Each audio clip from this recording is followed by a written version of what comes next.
Next, I want to talk about branding. Um, Branding is super important, and it's oftentimes overlooked. People, they basically say, "Hey, I've got a product. I believe in this product, and I want to sell this product." Right?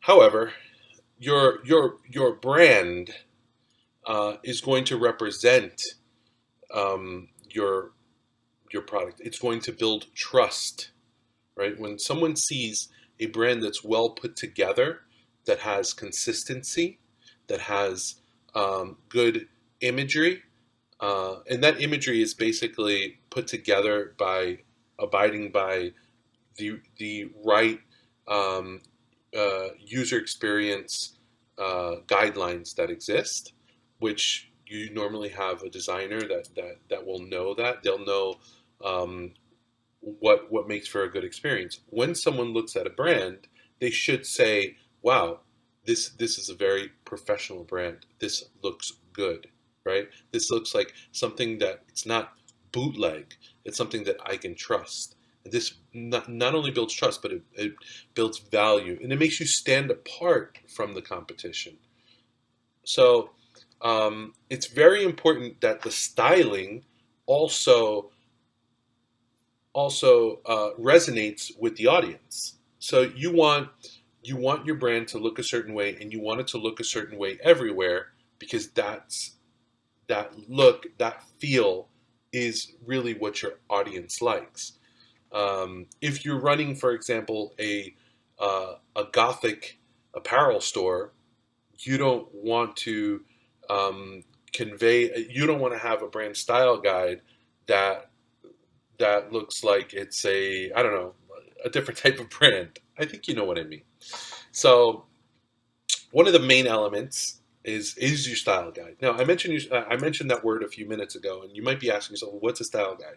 Basically, just think about a guide that outlines how your brand should be communicated to the world. Like, what are the main colors? And you have to provide the RGB codes, the hex codes for those colors, so that can be reproduced. How can the font be? I mean, sorry, what fonts are used in your brand. Um, a lot of brand style guides also have the logo. You have a vertical version, you have a horizontal version, you have a version of the logo that goes on a black background, a version of the logo that goes on a white background. How is this all going to look and fit into your brand? So super important, how your brand looks. What type of imagery are you going to be using? Are you starting off with lifestyle shots, or are you just using stock photography? How is your product photography as well? So these are all things to consider when you're putting together your brand style guide. Next is your brand voice. Now, this has got to be the most overlooked part of branding for online stores that I come across. And basically, your brand voice is, as I mentioned earlier, it's how you're going to talk to people. That's it. Do you want to use slang, or do you not want to use slang? What is the overall tone of your business? You know, uh, uh, you have to think. How are you going to relate to people?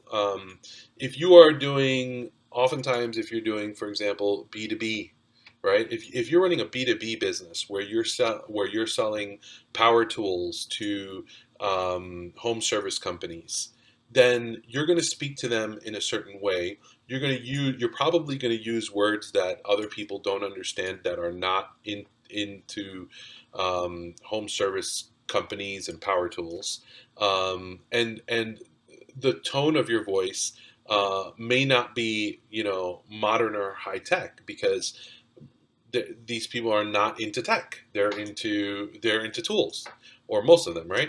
So again, you should really define how you're going to sound, right? How you're going to communicate with your audience.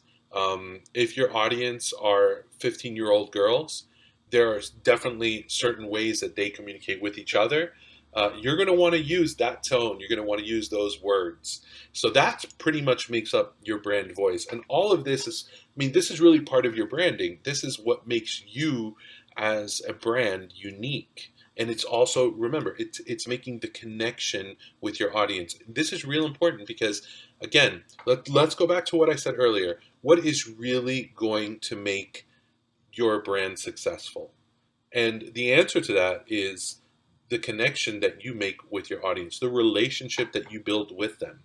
So it's not going to be your prices, and it's not going to be convenience.